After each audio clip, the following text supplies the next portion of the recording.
नमस्कार, मेरा नाम आलोक सिंह है। मैं ग्राम मणिपुर, कासखंड महुआ, जनपद बांदा का मूल निवासी हूँ। वर्ष 2017 में मेरी भूमि का एक अनुपजाऊ हिस्सा जो ऊसर और बंजर था, जहाँ पर किसी भी प्रकार की कोई खेती नहीं होती थी, तो मेरे मन में आया कि मैं भी केंद्र और राज्य सरकार की जो संचालित योजनाएं हैं उनका लाभ लेते हुए इस भूमि को सुधारूं और यहाँ पर एक विविधतापूर्ण बाग लगाऊं। तो वर्ष 2017 में मैंने कृषि विभाग के द्वारा, भूमि संरक्षण विभाग के द्वारा जो खेत तालाब योजना है उसके थ्रू मैंने यहाँ पर 2 छोटे तालाबों का निर्माण कराया। तदुपरांत मैंने यहाँ पर एक सोलर सिस्टम 3 HP का कृषि विभाग के द्वारा जो मुझे प्रदान किया गया वो लगाया मैंने, और साथ में बुंदेलखंड विंध्य बागवानी मिशन योजना के तहत यहाँ पर मैंने एक बाग लगाने का प्रयास किया। यहाँ पर जो अनुपजाऊ मिट्टी थी तो उसको सबसे पहले मैंने यहाँ पर कंपोस्ट खाद और लीफ कंपोस्ट जो पत्तियों की खाद थी उसका प्रयोग अधिकतम यहाँ पर मैंने अपने खेतों में किया, ताकि अपनी मेरी जो मिट्टी थी जिसमें पोषक तत्वों की कमी थी, कंपोस्ट डालने के बाद इसमें भूमि में सुधार हुआ। तालाब ने यहाँ एक सबसे बड़ा संकट था कि मेरे बेल्ट में जमीन के नीचे पत्थर होने के कारण बोरिंग सफल नहीं थी,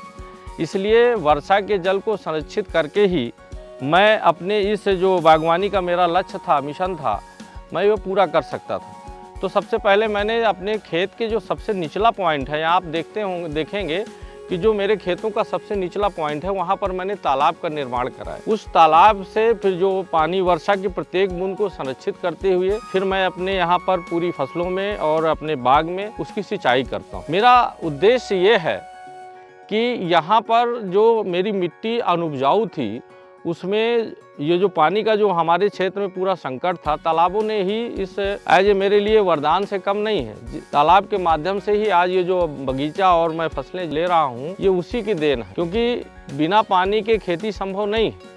ऐसी विषम परिस्थितियों में तालाब मेरे लिए वरदान जैसा ही है। आगे बहुत सारी जो मैंने यहाँ पर बागवानी कर रखा है, जिसमें से 2 दर्जन से ज़्यादा आम और अमरूद की मेरे पास वैरायटियाँ हैं। साथ ही अन्य बहुत सारे जो इमारती लकड़ी के पौधे हैं, सागौन है, मिलिया दुबिया है आदि मैंने यहाँ लगा रखा है।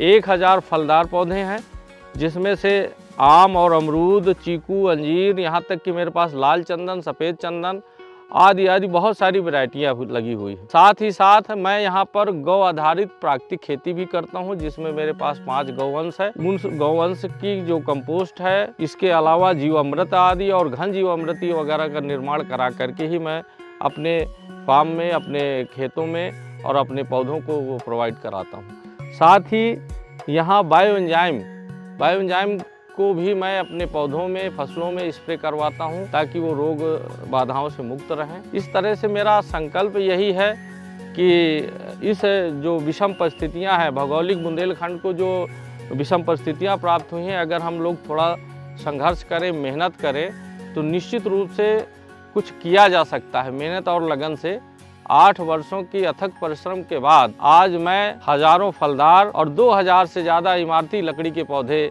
आज मेरे बगीचे में आप देख रहे हैं, और इंटरक्रॉप के रूप में गेहूं है, सरसों है, चना है, अरहर है आदि की भी मैं खेती कर रहा हूं। उत्तर प्रदेश सरकार के द्वारा और केंद्र सरकार के द्वारा जो किसानों के लिए बहुत सारी योजनाएं जो संचालित हो रही हैं, जैसे खेत तालाब योजना से तालाब का मैंने निर्माण कराया, कृषि विभाग के द्वारा 3 HP का जो सोलर सिस्टम का प्रयोग कर रहा हूं, और उद्यान विभाग के द्वारा बुंदेलखंड विंध्य बागवानी मिशन योजना के तहत जो 3000 रुपये बाग की देखभाल के लिए प्रति माह दिया जाता है, वो भी हमारे लिए बड़ी वरदान साबित हुई है। तो मैं ये चाहता हूँ कि बुंदेलखंड में जो एक पहचान हुआ करती थी कि ये सूखा इलाका है, यहाँ पर ये सब चीज़ें संभव नहीं है, आज मुझे बताते हुए बड़ी खुशी हो रही है कि मेरे पास आम अमरूद की 1 दर्जन से अधिक वैरायटियाँ हैं। उषा संस्थान के मल्लिका है, अरुणिमा है, आम्रपाली है, दशहरी है, लंगड़ा है, चौसा है आदि बहुत सारी आम की वैरायटियाँ मेरे पास है। इसी तरह अमरूद की हैं, धवल है, श्वेता है, लखनऊ 49 है, L49 है, पिंक ताइवान है, पिंक वाइट है, रेड डायमंड है आदि बहुत सारी वैरायटियाँ मेरे पास हैं।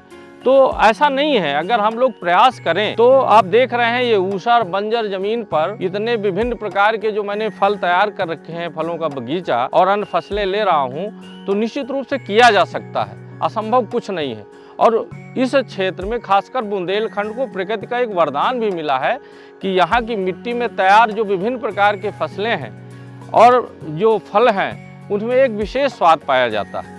ये वरदान है हमारी बुंदेलखंड के लिए। धन्यवाद।